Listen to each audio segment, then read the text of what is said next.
Yo YouTube, what's up? I'm Sam, he is AC. This is the Cash Coin AC Sports Report, our first weekly edition of NFL picks for each week. Justin Godsey of Sports News Insider and also of this channel will be helping us out with this. He's at the Arizona State Sun Devils game tonight because he's a big fan of them. I hope he's having a good time. Anyway, we will list what he made picks and sent it to us. We'll list that at the end because we have to keep this under 15 minutes, and he made like an 8-minute video, so I don't think we'll have time for that. But regardless, myself and AC are going to give you a prediction for the score and just a tiny little summary for each game. Remember, on Monday we will have the NFL final score coming out, where we will recap every single game and also preview the Monday night game and talk about any big stories that came up on Sunday night. So check that out. Let's get into the predictions. Game 1, this is Atlanta at Chicago, a 1 o'clock game on Fox. AC, who you got and what's the score? I got Atlanta beating Chicago fairly easily, 35-21. Shouldn't be too difficult for Atlanta to come out on top in this. Yeah, Chicago has such a tough schedule. I honestly see them in last place in this division. That's not hating on the Bears. That's just, they have an impossible schedule this year. If you go through and you look at that, I got Falcons 24-17. Second game, battle of two terrible teams from Ohio. You got Cincy at Cleveland. The Bengals, the Jordan Palmerless, or not Jordan Palmerless, they still have him, quality quarterback, and the Carson Palmer and Chad Ochocinco-less Cincinnati Bengals head in, play Colt McCoy and the Cleveland Browns. This is a 1 o'clock game on CBS. AC, who you got? What's the score? I mean, this one's kind of a toss-up. It's just two awful teams. But I got the Browns beating them 17-10. But look for A.J. Green to probably catch a touchdown pass in this one and possibly have a big game. Yeah, I have A.J. Green and Andy Dalton both having pretty good rookie years. Unfortunately, I don't think the Bengals are going to have a great year. I mean, Cedric Benson was in jail last week. That shows you how focused this team is. They're in a complete rebuilding stage. I'll take, with the home field advantage, the Browns 20-17. Game 3, you talk about going into Arrowhead Stadium, another 1 o'clock game on CBS. It all depends what market you get television-wise. Buffalo at Kansas City. AC, who you got? Got Kansas City in this one. You know, it's not going to shock a lot of people. I'm going to go Kansas City 27-17. Yeah, I mean, I think people are sleeping a bit on Ryan Fitzpatrick and what he did late in that season. C.J. Spiller, I think, will have a much better sophomore season. I have, in overtime, the Kansas City Chiefs 28-21. But the Bills, I think, will actually be better than the Dolphins this year. I'm throwing that out there. Game 4, our Eagles going into St. Louis. This is another 1 o'clock game. This one on Fox, so we get Joe Buck probably. What a lovely game that'll be. Eagles and St. Louis, who you got? I got the Eagles. I'm going to go 34-24. Yeah, I got 31-20. The Rams are a good team, but I think that the Eagles are a team that's mostly been together offensively for a few seasons, and coming off of this shortened off season, offensively they've been together, I should say, because defensively they haven't. But coming off a short off season, the Rams put in a complete new offense. I think that the Eagles will have a nice game in this. Michael Vick should have a nice game too. Sean Jackson, LaShawn Shady McCoy should have a big game. 31-20 Eagles, I got that. Game, whatever number we're at now, Detroit at Tampa Bay. This is also on Fox, and a lot of people high on the Lions. AC, are you one of them? I am partially one of them, but I'm also high on the Buccaneers. People are sleeping on both of these teams, and I'm telling you, they're gonna surprise a lot of people. But I got Detroit in overtime, 35-32. All right, I like that one. I don't know how they're getting to 32, but no. I don't know. I said 35, and I figured they were going to win it on a field goal, so I said 32. Yeah. No, that's fine. You also, I agree with you for the most part. I think people or somewhat overhyping the Lions when they say they're going to make the playoffs. I think the Lions are going to have a good year this year, 7-9, and in Detroit they're really making great improvements. Matt Stafford's got to stay healthy. I got the Bucks 2017 and down to this last second game, probably on a game-winning field goal as time runs out, something along that line. Now, the next game, Tennessee at Jacksonville. Matt Hasselbeck comes in to face Blaine Gabbert, who will be the starter after David Garrard's cut. 1 o'clock game on CBS in Jacksonville's Everbank Field. Who you got in this one? I got the Titans squeaking one out. Two, again, not so great teams, but I think the Titans are even good enough to beat Jacksonville. I'm going to go with guys from Tennessee, 24-17. Yeah, we've gotten a lot of rap from the Jaguars fans on here, which apparently there's a lot of saying we're hating on the Jaguars. We're not. I got the Jaguars. Blaine Gabbert's going to show up. Matt Hasselbeck in this game, and Maurice Jones-Drew will show up. Chris Johnson, who is just showing up, 21-14. Next game, we got the one probably that is the biggest one on the schedule, Pittsburgh at Baltimore. I actually have this game. I'll give my prediction first to change some things up. Again, until Joe Flacco beats the Steelers, I got the Steelers 17-14 in a bloodbath. Yeah, absolutely. It's going to be definitely a bloodbath. I mean, these teams have way too much history for there to not be a little bit of brawlness. You said Baltimore's the home team, though? Yeah. I'm going to go with Baltimore 21-17. Alright, just your regular 21-17 score there. Just a regular score. The Indianapolis Colts, who normally are considered a great team, but with probably one of the greatest quarterbacks of all time, Peyton Manning, likely out for the season now.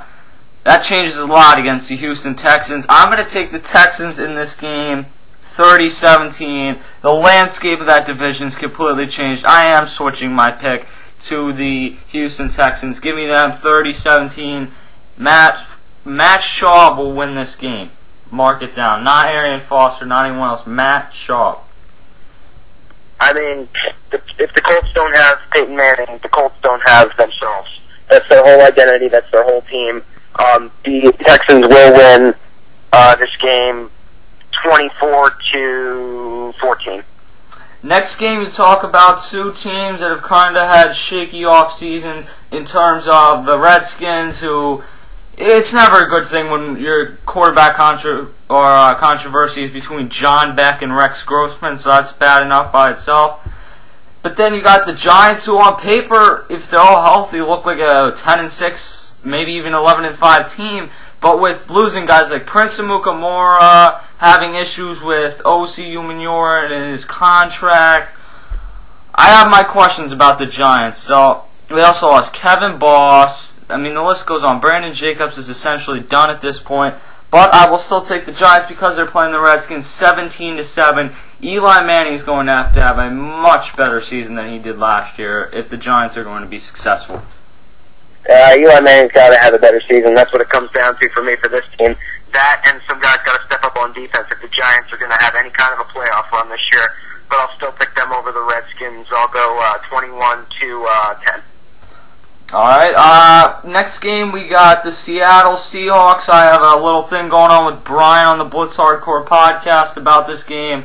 Not a bet because I'm poor, but because he thinks Tavares Jackson is going to have a good year. I think I'd rather see Charlie Whitehurst in there personally for them. Seattle at San Fran with Jim, John, whatever, Jacob Heimer, whatever, whoever the coach of that team is, Harbaugh, in his first game. Who you got in this one? I got this game going down to the wire. I got the Seahawks, though, squeaking it out 17-14 over the Niners. I think that the Seattle is going to have a down season this year, but I see the 49ers actually surprising some people and even competing for that division potentially. I don't know how, but I guess Frank Gore's going to have a big game because we sure know it's not going to be Alex Smith. 17-10 San Fran in this game. Next game you talk about a game that I think should probably be a blowout. but we'll see what your opinion is on this. Minnesota at San Diego. I picked Phillip Rivers to be the MVP. I have Vincent Jackson on my fantasy team. You know who I'm picking in this game. I have a 35-10 beatdown and a San Diego win over Minnesota. AC, what do you got? Basically, the only thing I have to say is if San Diego plays up to their potential offensively and defensively, it'll be a 42-7 game. But I'll pick a more believable 34-17 game. It's also Donovan McNabb's first game as a Minnesota Viking. We'll have to see how that shakes out. Next, you got Carolina at Arizona. In overtime, Kevin Cobb's going to have a big year with Larry Fitzgerald, who's also on my fantasy team. Man, I'm stacked. Kevin Cobb's going to have a big year to Larry Fitzgerald this year. I have Arizona beating Carolina, who don't sleep on that offense. You look at guys like Jeremy Shockey, Greg Olsen, D'Angelo Williams, Jonathan Stewart, Steve Smith. Cam Newton's a weapon. I don't think he's going to be a great quarterback in the NFL, but who knows? With all that being said, I'll take Arizona 24-21 on an overtime field goal. I will take, actually, Carolina in this game for two reasons. One, because I think their offense is actually way better than people give them credit for, which you just explained. And just to be a little different in this, that's I guess my upset, even though it's not really a big upset. I'll go Carolina 27-17. Alright, the next game is probably going to be a one with a huge impact on it. September 11th, obviously. Rest in peace to all the people who died in that. New York Giants at Washington Redskins is a game with national meaning because you talk about New York versus Washington. This is the Dallas Cowboys going in to technically New Jersey, but it's considered New York. In the Meadowlands, Dallas at the Jets. Sunday Night Football, who you got? I got the Jets winning this one. I'm not sure the Dallas secondary can keep up with Santonio Holmes and Plaxico Burress if Burress comes back at his full ability, which I don't see happening, but he is, let's remember, he was one of the best wide receivers in the league a couple of years ago. So I'm going to go with the Jets in this one, 28-21. I have the upset in this game. This is my upset pick of the week. People are sleeping a bit on the Cowboys, and as an Eagles fan, do not even tell me I'm hating on New York because I hate the Cowboys. I'll take the Cowboys in this game 24-20. It's just a gut feeling, and I think Tony Romo comes back with a pretty solid game. That doesn't mean I think that by any stretch of the imagination they're going to go like 13-3. I think they'll be like 8-8, 9-7, but give me the Cowboys in that game. It's one game. I still think the Jets are going to be like a 12-4 team. Next game, we had the two Monday Night Football games, which neither of them look real interesting to me. New England at Miami. I got New England 30-10. There's not a whole lot to say about this. I think Matt Moore should be the quarterback in Miami, and Brandon Marshall will thrive to the best of his ability, but Chad Henne's the quarterback, so how far is he going to go? Yeah, I mean, New England should have no problem beating up on Miami. We've seen it for the past couple of years, but yeah, I'll take New England 35-14.